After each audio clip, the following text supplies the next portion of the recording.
بسم اللہ الرحمن الرحیم الحمد للہ رب العالمین والصلاة والسلام علی سید المرسلین وعلی آلہ واصحابہ واہل بیتہ واولیاء امتہ اجمعین۔ قال اللہ تبارک و تعالی فی القرآن المجید والفرقان الحمید یا ایہا الذین آمنوا اتقوا اللہ وکونوا مع الصادقین۔ آمنت باللہ ورسولہ وصدق اللہ المولانا العظیم۔ صاحب سجادہ مسند حضرت مخدوم کشفی علیہ الرحمہ والرضوان، معزز سامعین و حاضرین، سامعات اور حاضرات، اس سے قبل کہ عرس پاک کی اس متبرک مجلس میں اللہ سبحانہ تعالیٰ کی بارگاہ میں قبولیت کی نیت سے کچھ عرض کیا جائے، آئیے ہم اور آپ مل کر بارگاہ نبوت اور بارگاہ اہل بیت نبوت میں درود پاک پیش کرنے کی سعادت حاصل کریں۔ اللہم صلی علی سیدنا و مولانا محمد معدن الجود والکرم و منبع العلم والحلم والحکم وعلی آلہ و اصحابہ واہل بیتہ وبارک وسلم۔ میرا تعارف تو کرایا گیا آپ کے سامنے، لیکن اصل تعارف رہ گیا۔ میں یہاں پالی دیکھنے نہیں آیا، میں یہاں اپنے سلسلے کی بہار دیکھنے آیا ہوں۔ یہ حضرت کشفی میرے سلسلے کے ایک بزرگ ہیں۔ یہ قادریہ، سہروردیہ، چشتیہ، فردوسیہ، نقشبندیہ، ابوالعلائیہ، منیمیہ، جہانگیریہ سلسلے کی ایک خانقاہ ہے۔ حضرت کشفی کا سلسلہ اوپر اٹھتے ہوئے جا کر ہمارے حضرت تک پہنچتا ہے۔ بہار کی راجدھانی پٹنہ میں ایک بہت بڑی ذات آسودہ ہے، جنہیں لوگ قطب الاقطاب غوث زمانہ حضرت مخدوم شاہ محمد منیم پاکباز کے نام سے جانتے ہیں۔ بہت بڑے بزرگ ہیں جن پر تمام سلسلہ آ کر جمع ہو گیا ہے۔ عام بول چال کی بھاشا میں ہم لوگ اسٹیشن میں ایک اسٹیشن کو جنکشن کہتے ہیں۔ جنکشن ہے، مغل سرائے جنکشن ہے، جے پور جنکشن ہے۔ جنکشن کس کو کہتے ہیں؟ جس میں کئی طرف کی لائنیں آ کر مل جاتی ہیں۔ اب مغل سرائے سے ایک آدمی بیٹھا تو دلی چلا گیا، دوسرا آدمی بیٹھا تو کلکتہ چلا گیا، تیسرا آدمی بیٹھا تو حیدرآباد چلا گیا، چوتھا آدمی بیٹھا تو بمبئی چلا گیا۔ تو جب مختلف سمت میں جانے والے لوگ ایک جگہ سے الگ الگ سمتوں میں جا سکیں تو وہ مختلف سمتوں کو جوڑنے والا جنکشن ہوا۔ اسی طریقے سے اولیاء اللہ میں، صوفیہ میں، مشائخ میں بھی بعض شخصیتیں ایسی ہوتی ہیں جو کئی سلسلے کو ایک ساتھ ملاتی ہیں، جوڑتی ہیں۔ ان سے کوئی جڑ جائے تو وہ سارے سلسلے سے جڑ گیا۔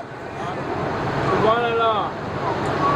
تو حضرت مخدوم منیم پاکباز سے جو سلسلہ آگے بڑھا وہ منیمیہ کہلائے اور اس کے ماننے والے منیمی کہلائے۔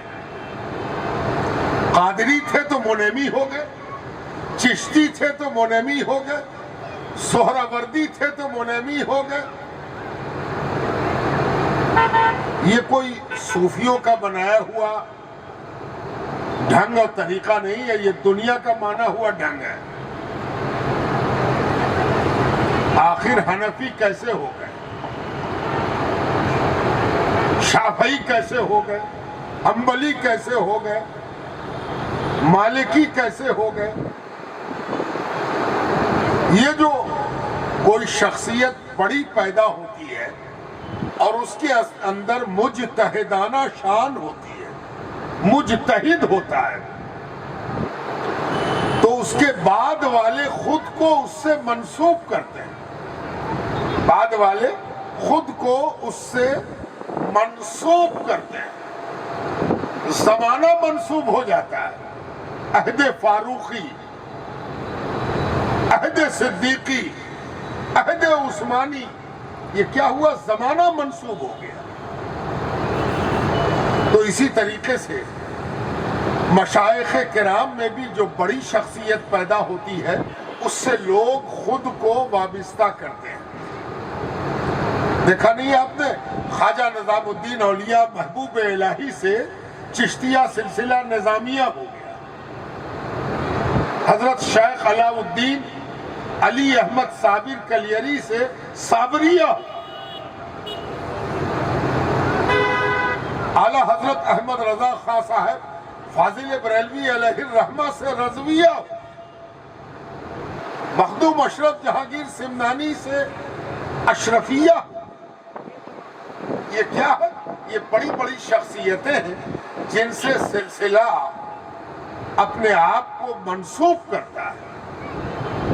اسی طرح سے منیمیہ ہے، مخدوم منیم پاکباز کے خلیفہ مخدوم شاہ حسن علی، ان کے خلیفہ حکیم شاہ فرحت اللہ المخاطب بحسن دوست، ان کے خلیفہ حکیم شاہ مظہر حسین، ان کے خلیفہ حکیم شاہ مہدی حسن، ان کے خلیفہ حضرت شاہ امداد علی، ان کے خلیفہ حضرت شاہ مخلص الرحمن جہانگیر، ان کے خلیفہ فخر العارفین مولانا شاہ عبدالحی، اور ان سے شکوریہ سلسلہ آگے بڑھا، اور شکوریہ سلسلے میں آ کے حضرت مخدوم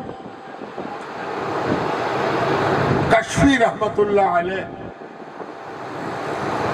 آج جن کا عرس ہے جس میں آپ اور ہم شریک ہو رہے ہیں، تو یہ وہ نسبت ہے جس کی وجہ سے میں حاضر آیا، آپ کو دیکھنے آستانے پر سلام کرنے کہ میرے سلسلے کا فیضان کہاں تک پہنچا ہے۔ پالی کا نام سنا میں نے، میرے علم میں یہ بات نہیں تھی کہ یہاں بھی پالی ہے، تو جب پالی کا پتہ چلا تو میرا ذہن کئی طرف گیا۔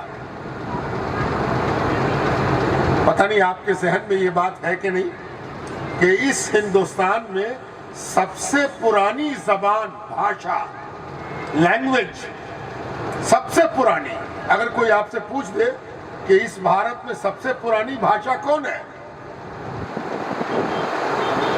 انگریزی ہے، ہندی ہے، اردو ہے، سنسکرت ہے، سب سے پرانی کون ہے؟ عربی ہے، فارسی ہے؟ تب تو آپ گڑبڑائیے گا۔ جواب جان لیجئے، سب سے پرانی بھاشا کا نام پالی ہے، سب سے پرانی بھاشا پالی ہے، اور اسی لیے پالی کو دوسرے نام میں پراکرت بھی کہتے ہیں۔ اور پالی بھاشا کو لکھنے کے لیے جو اسکرپٹ ہے، جیسے ہندی لکھتے ہیں دیوناگری میں، اردو لکھتے ہیں فارسی اور عربی رسم الخط میں، رسم الخط اس کو اسکرپٹ کہتے ہیں۔ تو پالی کی اسکرپٹ ہے براہمنی لپی اس کی براہمنی میں لکھی جاتی ہے۔ پالی میں بھی عربی کی طرح بعض حروف نہیں ہوتے، عربی زبان میں جس میں قرآن نازل ہوا اللہ کے رسول کی زبان ہے. قیامت کے بعد سب کی زبان عربی ہو جائے گی. عربی زبان میں چے، بھا، بھا، گھا، ٹا، یہ سب عربی میں نہیں ہوتا. اب بولنا ہو پالی تو عربی والا کبھی پالی نہیں بولے گا. عربی والا کیا بولے گا؟ پالی. اس لیے کہ اس کی پے ہوتی ہی نہیں ہے، پا ہوتا ہی نہیں ہے. اگر پالی بول دے تو عربی نہیں جانتا. عربی جاننے والا جب بھی بولے گا تو کہے گا پالی، ہے نا. جیسے ہمارا پٹنہ ہے، اس کو عربی بولنے والا پتنا بولے، پتنا. جب ہندوستان سے چندن عرب گیا، چندن، چندن تو جانتے ہیں آپ لوگ. تو جب عرب پہنچا تو عربوں نے چندن کو بولنے کے لیے ذرا سی ترمیم کی. ان کی زبان میں گنجائش نہیں تھی تو کیا کہا انہوں نے؟ سندل. یہ سندل جو ہے یہ چندن کا معرب ہے، یعنی چندن کو عربی بنائی گئی سندل. اچھا ایسے نہیں سمجھ میں آیا. ایک اور لفظ لیتے ہیں. ایک لفظ ہے چراغ، دیا، چراغ، دیپ. جانتے ہیں عرب میں چراغ کو کیا کہتے ہیں؟ آپ کے قرآن میں وہ لفظ موجود ہے، سراج، ہے نا. اللہ تعالیٰ نے حضور صلی اللہ علیہ وسلم کے لیے فرمایا کہ آپ کو کیا بنایا ہے؟ سراجم منیرہ بنایا ہے، روشن چراغ بنایا ہے. لیکن چراغ کو کیا کہا گیا؟ سراج. اسی طرح سے یہ مثال ہم نے اس لیے دی کہ پالی میں بھی کچھ اکچھر نہیں ہیں جو سنسکرت میں پائے جاتے ہیں. اس کے مطلب ہوا کہ پالی کے بعد سنسکرت آئی اور سنسکرت میں جن چیزوں کی کمی محسوس کی گئی پالی کے مقابلے میں اس کا اضافہ کیا گیا. کچھ اکچھر بڑھائے گئے سنسکرت میں. لیکن آپ کی پالی، معلوم ہے آپ کو اس کا پالی نام کیوں پڑا؟ پالی ذات کے برہمنوں نے یہاں آ کے اپنی آبادی بنائی. براہمن، برہمنوں کی ایک ذات تھی پالی، اور چونکہ وہی یہاں ڈومینیٹ کرتے تھے اس لیے اس جگہ کا نام پالی پڑا. بہت پہلے، بہت زمانہ پہلے یہ ہے پالی. تو میں پالی کو سوچتا، سمجھتا، غور فکر کرتا ہوا آپ تک بڑھ رہا تھا کہ دیکھیں ذرا پالی میں گزرا تو بہت بار ہوا. سوجا شریف گیا، ناگور گیا، سب یہی سب روٹ ہے. یہی آپ کا جو ہوائی اڈا ہے یہی اتر کے آگے بڑھے. لیکن پالی آنا تھا تو حضرت کشفی کے حوالے سے آنا تھا، ہے نا. کشف بڑی چیز ہے. کشف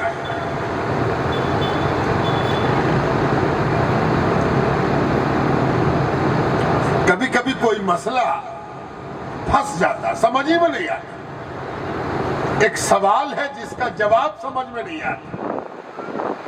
آدمی پسینے پسینے ہے، پریشان ہے. کوئی اس مسئلے کو حل کر دے، کوئی اس گرہ کو کھول دے، کوئی بات سمجھا دے، بات سمجھ میں نہیں آتی. اللہ تعالیٰ کی مہربانی ہو جائے اور بات سمجھنے کے لیے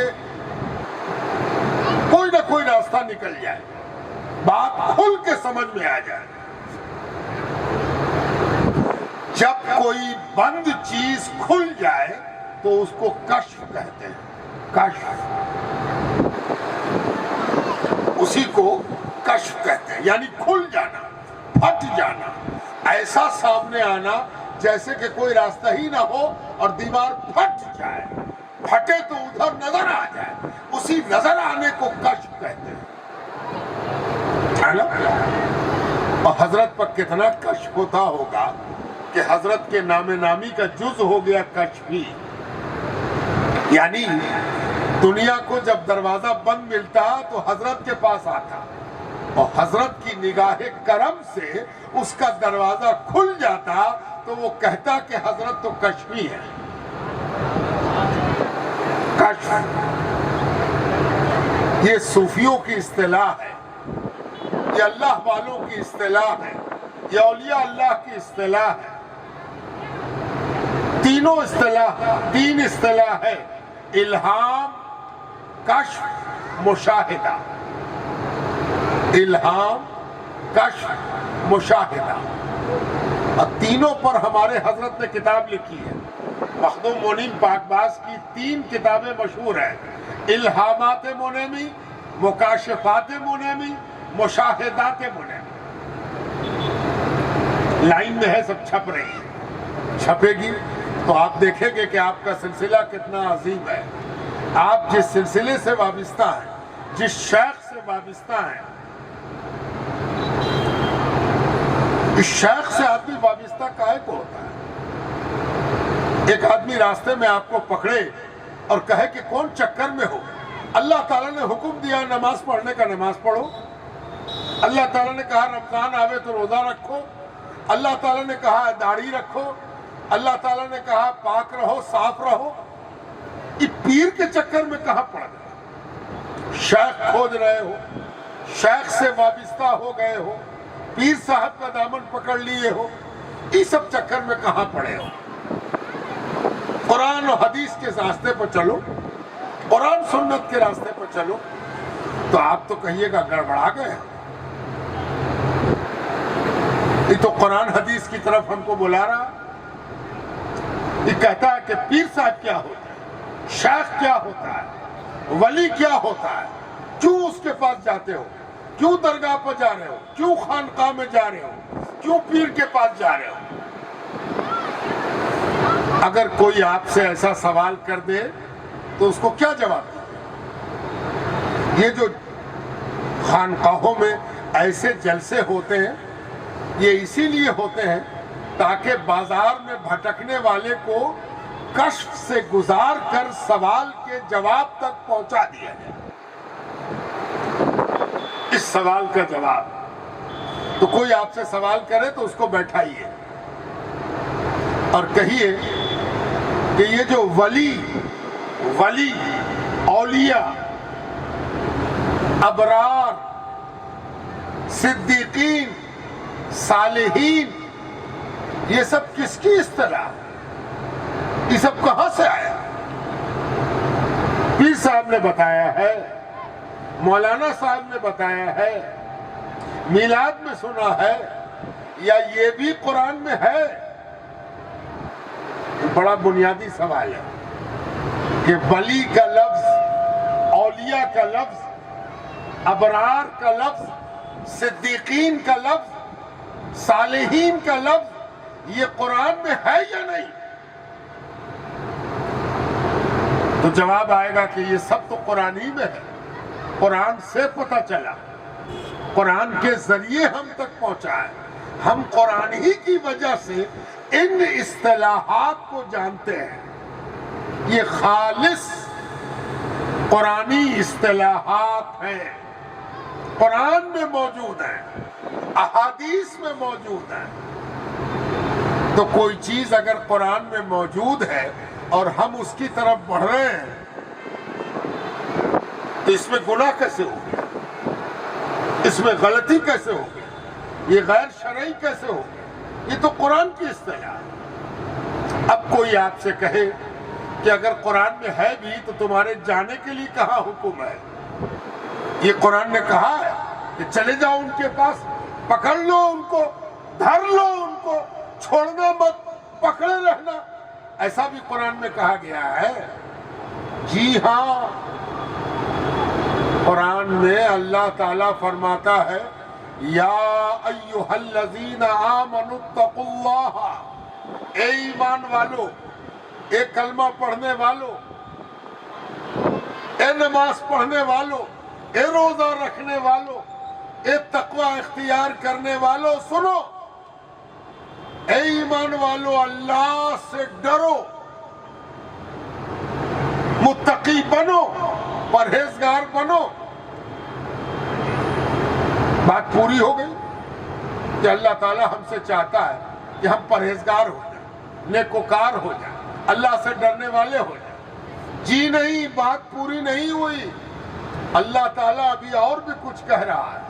اللہ تعالیٰ ارشاد فرماتا ہے وَكُونُوا مَعَ الصَّادِقِينَ، اے ایمان والو اللہ سے ڈرو اور سچے کو کس کے پکڑنا، سچے کے ساتھ ہو جاؤ، سچے کا دامن پکڑو، سچے کو چھوڑو مت، صدیقین کو کس کے پکڑ لو، تھام لو۔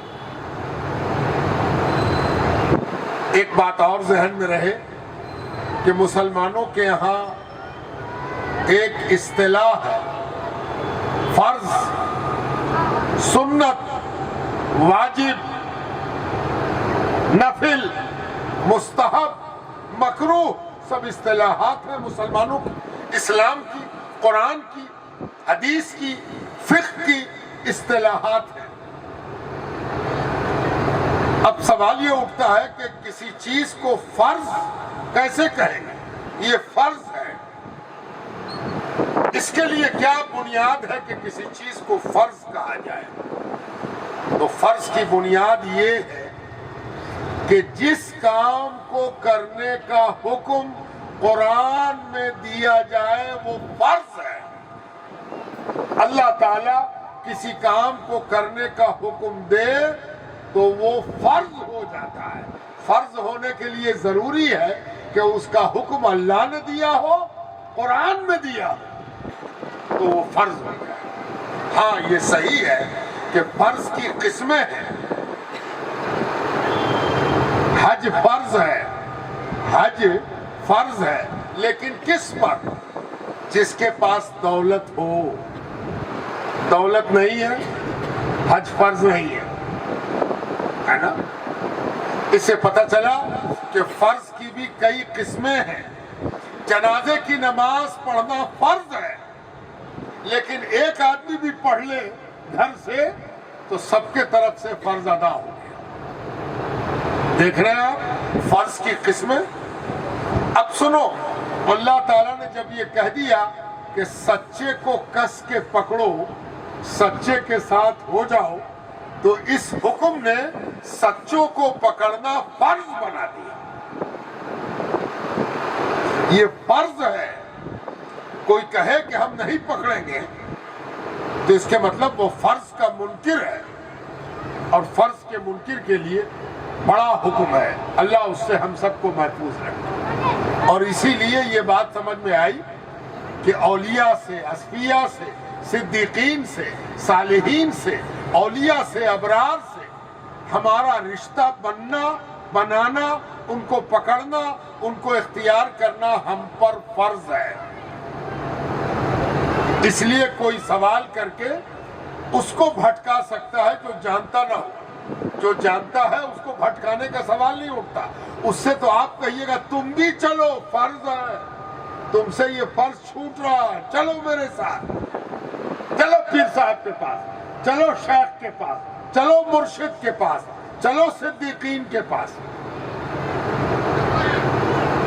اب ایک بات اور ذہن میں رہے کہ قرآن نے صدیقین کہا، سچوں کو پکڑ لو، سچوں کے ساتھ ہو جاؤ، سچوں کی سنگت اختیار کرو۔ سچوں، سچا نہیں کہا، یعنی ایک نہیں کہا، جمع کہا۔ اسی لیے جب کوئی پیر صاحب کے پاس آتا ہے تو مرید ہوتے وقت ہاتھ پکڑتا ہے تو پیر کہتا ہے تم نے جس کا ہاتھ پکڑا ہے یہ ہاتھ میرے پیر سے ملا ہوا ہے، اور میرے پیر کا ہاتھ اپنے پیر سے ملا ہوا ہے، اور ان کا ہاتھ ان کے پیر سے ملا ہوا ہے، اور ان کا ہاتھ ان کے پیر سے ملا ہوا ہے، یہاں تک کہ حضور پاک علیہ الصلوۃ والتسلیم کے مبارک ہاتھوں سے یہ ہاتھ ملا ہوا ہے۔ پکڑا ایک کو، پکڑا گئے سب، ساتھ ایک کا اختیار کیا، پکڑا گئے ساتھ سب کا ہو گیا۔ اسی لیے یہ صدیقین جو قرآن کریم میں کہا گیا وہ بیعت کے عمل سے ثابت ہے کہ بیعت کرنے کے بعد پیر صاحب شجرا دیتے ہیں، تم نے ایک کو نہیں پکڑا، یہ جتنے بزرگ ہیں سب کو تم نے پکڑ لیا ہے۔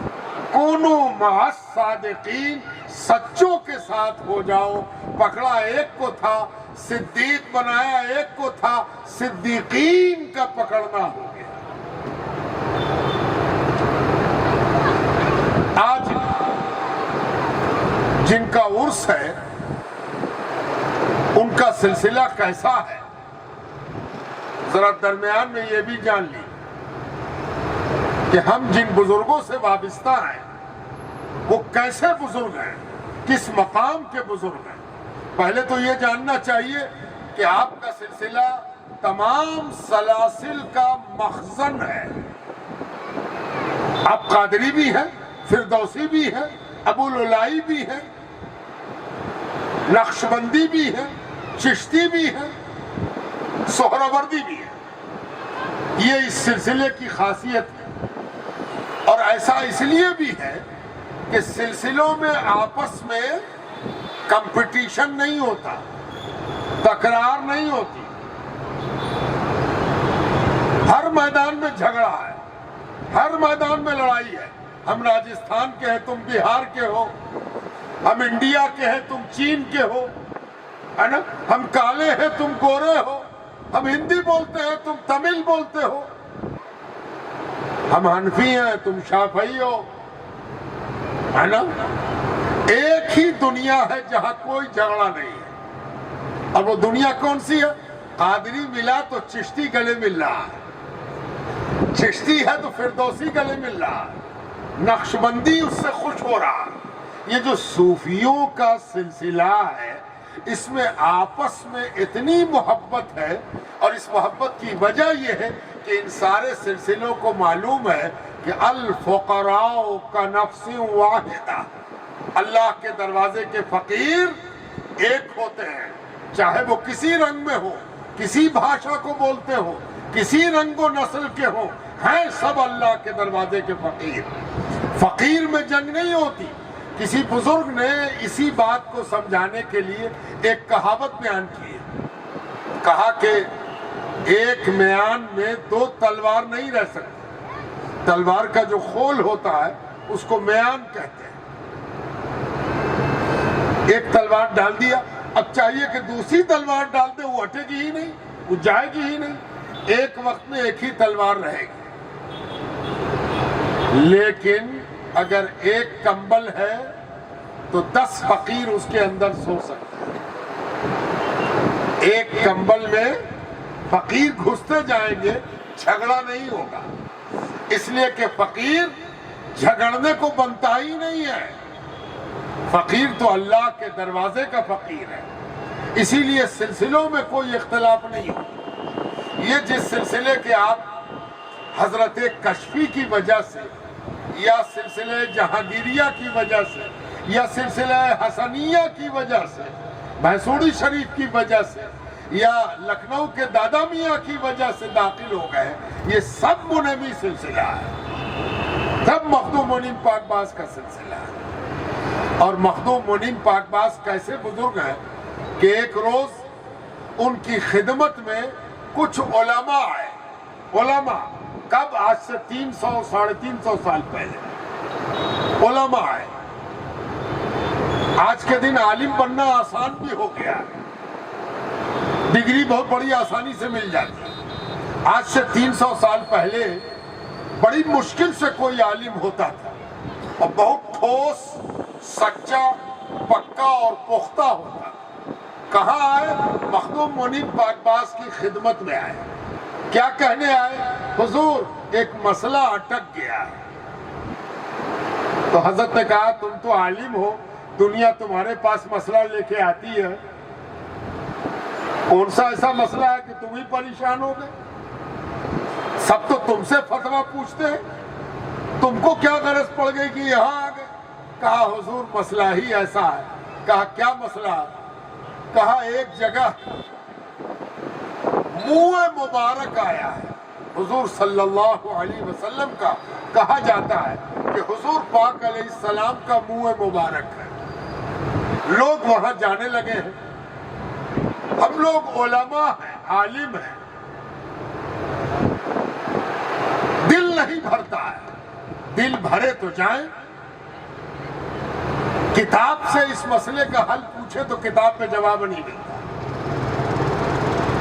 مسئلہ کیسے حل ہے؟ منہ مبارک کی زیارت، بال مبارک کی زیارت کرنی ہے۔ حضور کا بال کہا جا رہا ہے حضور کا یا نہیں؟ کیسے جواب دیں؟ کیا طریقہ ہوگا؟ حضرت سیدنا مخدوم منیم پاکباز رحمت اللہ علیہ نے فرمایا کل آنا، کل جواب دیں گے۔ آج جاؤ، کل آنا، کل جواب دیں۔ علماء لوٹ گئے، دوسرے دن پھر حاضر آئے۔ جب حاضر آئے، حضرت کو سلام پیش کیا، حضرت کے پاس بیٹھ گئے۔ حضرت نے پوچھا کیسے آنا ہوا؟ کہا حضور کل ہم لوگ آئے تھے، آپ نے فرمایا تھا کہ کل جواب دیں گے۔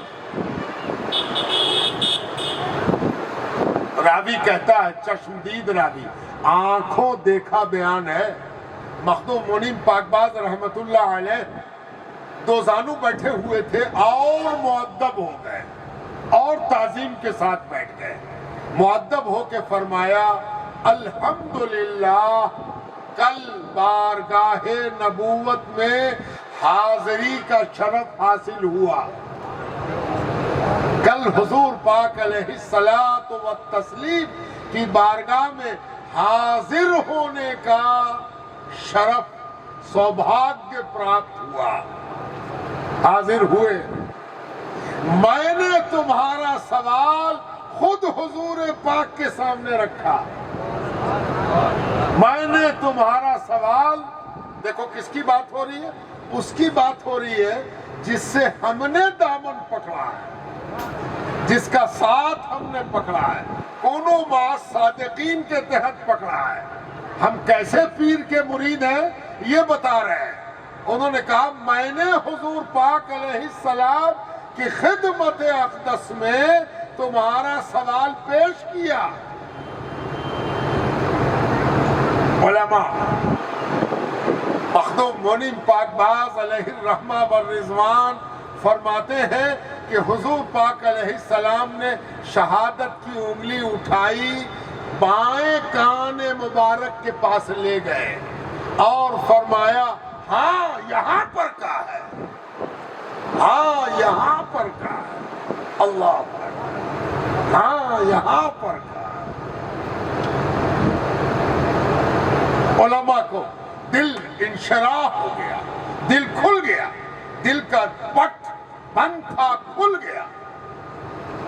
اس کو کہتے ہیں کشف، اس کو کہتے ہیں مشاہدہ، ہے نا؟ یہ حضور پاک علیہ السلام کے ذریعے یہ کشف پیدا ہوا، ہے نا؟ اور یہ کشف کے نتیجے میں یہ بات پتہ چلی کہ ہمارے پیر وہ ہے جو 1200 برس کے بعد بھی حضور کی خدمت میں حاضری کا شرف رکھتے ہیں، اور ایسی حاضری جس میں سوال اور جواب بھی ہوتا ہے۔ ہم ایسے پیروں کے مرید ہیں۔ اب دوسرے پیر تمہارے مخدوم شاہ حسن علی، اپنا شجرہ دیکھو کہ سب نظر آ جائے۔ اور تیسرے پیر حکیم فرحت اللہ المخاطب بحسن دوست، اپنے پیروں سے محبت پیدا کرو، پیروں کے بارے میں جانو، پیر سے تعلق کو مضبوط کرو۔ شجرہ پڑھنے کا ادب یہ بتایا گیا ہے کہ شجرہ جب پڑھو تو ایک نام لو اور تھوڑی دیر مراقب ہو جاؤ، اپنی گردن جھکاؤ اپنے قلب کی طرف اور ایسا متوجہ ہو جاؤ جیسے کہ جس بزرگ کا نام لیا ہے اس کی بارگاہ سے فیضان آ رہا ہے، اس سے فیض لے رہے ہیں۔ رکو، ہڑبڑاؤ نہیں، نام لیتے گئے پڑھتے گئے، ایسے نہیں، نام لے کے متوجہ ہو جاؤ۔ نام کے نتیجے میں حضرت کی روح پاک سے تم کو فیض پہنچے۔ مخدوم شاہ حسن علی رحمت اللہ علیہ کے خلیفہ ہیں حکیم فرحت اللہ۔ حکیم فرحت اللہ حکیم تھے، حکیم دوا دیتے تھے، علاج کرتے تھے۔ آج جیسے MBBS ڈاکٹر تمام گھومتے ہیں، بیٹھتے ہیں، کل کے دن حکیم ہوتے تھے ڈاکٹر، دنیا ان کے پاس جاتی تھی۔ حکیم صاحب نے اپنے مرشد کو خط لکھا۔ کیا خط لکھا؟ میرے مرشد، میرے پیر، میں باپ دادا سے حکیمی کا پیشہ رکھتا ہوں، حکیم ہوں، حکیمی کرتا ہوں، طبیبی کرتا ہوں، علاج کرتا ہوں، دوا لکھتا ہوں۔ میرے دل میں خواہش رہتی ہے کہ جو مریض آوے میری دوا سے اس کو فائدہ ہو جائے، ہم جس کو بھی دیکھ لیں وہ اچھا ہو جائے۔ حضور سے درخواست ہے کہ حضور دعا فرما دیں۔ کس نے لکھا؟ حکیم فرحت اللہ رحمت اللہ علیہ نے لکھا مخدوم حسن علی کو۔ مخدوم حسن علی کون ہے؟ مخدوم منیم پاک باز کے مرید اور خلیفہ ہیں۔ کیا خط لکھا؟ مریض کوئی آوے تو اچھا ہو جائے ایسی دعا کر دی، ٹھیک ہے؟ پیر صاحب نے جواب لکھوایا، سنو پیر کا جواب۔ پیر کیا کہتے ہیں؟ مخدوم حسن علی رحمت اللہ علیہ نے جواب لکھوایا، فرحت اللہ تم تو اس مقام پر فائز ہو کہ جب کوئی مریض آوے تو اس کا حال لوح محفوظ میں دیکھ لیا کرو۔ کوئی مریض آوے تو اس کا حال، اس کے بارے میں اللہ کی مرضی کیا ہے، لوح محفوظ پر دیکھ لیا کرو۔ اگر اللہ نے زندگی لکھی ہو تو دوا دیا کرو، اگر زندگی نہ لکھی ہو تو دوا نہ دیا کرو۔ بات سمجھ میں آتی ہے؟ ہم کیسے پیروں کے مرید ہیں ذرا اندازہ ہو رہا ہے نا؟ اچھا آپ کو تو بڑا اچھا لگا ہوگا کہ ارے باپ ایسا مرید، اتنی رسائی کہ لوح محفوظ دیکھے اور لوح محفوظ میں تقدیر دیکھے، مشیت ربانی دیکھے، رضائے ربانی دیکھے کہ زندگی ہے کہ نہیں ہے۔ اللہ اکبر، کیا مرتبہ ہے، کیا مقام ہے۔ لیکن یاد رکھو بڑا وہ ہوتا ہے جو بڑے کے بڑا ہونے کی تمنا رکھتا ہے، خواہش رکھتا ہے۔ بڑا وہ نہیں ہے جو کچھ دور گیا اور سمجھا کہ ہم بہت بڑے ہو گئے، وہ بڑا نہیں ہے۔ جب پیر نے یہ جواب لکھوایا تو مرید نے پھر ادھر سے درخواست لکھوائی۔ جانتے ہو کیا درخواست لکھوائی؟ درخواست لکھوائی کہ حضور آپ کی خدمت میں پنڈت تھوڑی بنا ہوں کہ پترا دیکھ کے جواب دوں۔ توجہ چاہتے، آپ کی خدمت میں کلمہ پڑھا ہے، پنڈت تھوڑی بنے ہیں کہ پترا دیکھ کے جواب دیں، کہ پترا میں ہو تو کہیں ہاں، پترا میں نہ تو نہ۔ پترا دیکھنے کے لیے نہیں مرید ہوئے ہیں حضور۔ آئے آئے آئے، کہاں تو کہا گیا کہ لوح محفوظ تم دیکھ رہے ہو، دیکھ کے کام کرو۔ لوح محفوظ دیکھنا بھی مرید کی منزل نہیں ہے۔ اب پیر صاحب نے پھر جواب لکھوایا۔ جانتے ہو کیا لکھوایا مخدوم حسن علی نے؟ فرمایا سنو، جس کی زندگی میں اللہ نے شفا لکھی ہوگی وہی پہنچے گا تم تک۔ جو آ گیا سو ٹھیک ہو گیا، جو نہیں آیا اس کی قسمت میں نہیں تھا۔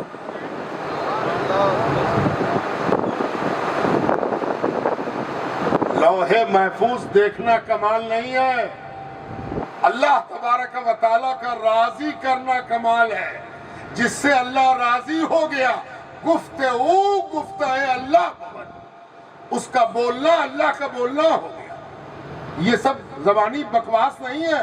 حدیث پاک میں آتا ہے میرا بندہ جب نوافل کے ذریعے میرا قرب حاصل کرتا ہے، اچھے عمل کے ذریعے، مقبول عمل کے ذریعے میرے نزدیک ہو جاتا ہے، تو اتنا نزدیک ہوتا ہے کہ میں اس کی آنکھ بن جاتا ہوں جس سے وہ دیکھتا ہے۔ میں اس کا ہاتھ بن جاتا ہوں جس سے وہ پکڑتا ہے، میں اس کا پیر بن جاتا ہوں جس سے وہ چلتا ہے۔ اللہ ہے نا؟ دیکھنے والا تو دیکھنے کی چیز ہے۔ یہ ہے ہمارے پیران اور ان کے درمیان کے تعلقات ایسے ہیں، تو ہم ان پیروں سے وابستہ ہیں۔ یہ جو اللہ تعالیٰ نے فرما دیا کونوا مع الصادقین، سچوں کا ساتھ پکڑو، اس میں 2-3 گمبھیر باتیں ہیں، اس کو یاد کر لو۔ اللہ تعالیٰ نے کہا کونوا مع الصادقین، عربی جاننے والے اس کا لطف لیں گے، میں اس کو آسان کر رہا ہوں۔ اللہ تعالیٰ نے کیا کہا؟ سچوں کے ساتھ ہو جاؤ۔ ایسا کیوں کہا اللہ تعالیٰ نے؟ اللہ تعالیٰ نے یہ کیوں نہیں کہا کہ تم بھی سچے ہو جاؤ؟ کہنا تو یہ چاہیے کہ تم بھی سچے ہو جاؤ، تم بھی سچے ہو جاؤ، تم بھی سچے ہو جاؤ، تم سب سچے ہو جاؤ۔ یہ نہیں کہا پروردگار نے۔ اگر کہتا تو ایسے کہتا کونوا من الصادقین، تم بھی سچوں میں ہو جاؤ۔ اللہ تعالیٰ نے یہ نہیں کہا، کیا کہا؟ کونوا مع الصادقین، سچوں کے ساتھ ہو جاؤ۔ بات سمجھ میں آتی؟ آسان کریں آپ اور آسان کر دیں۔ نماز پڑھنے کا حکم دیا گیا، ابھی عشاء کی نماز ہوئی تو ہر آدمی امام بن گیا، جتنے آدمی سب امام ہیں، اللہ اکبر اللہ اکبر اللہ اکبر۔ کیا ہوا بھائی؟ نماز پڑھ رہے، نماز پڑھ رہے، اللہ تعالیٰ نے حکم دیا، نماز پڑھ رہے تو کیا مطلب بھائی؟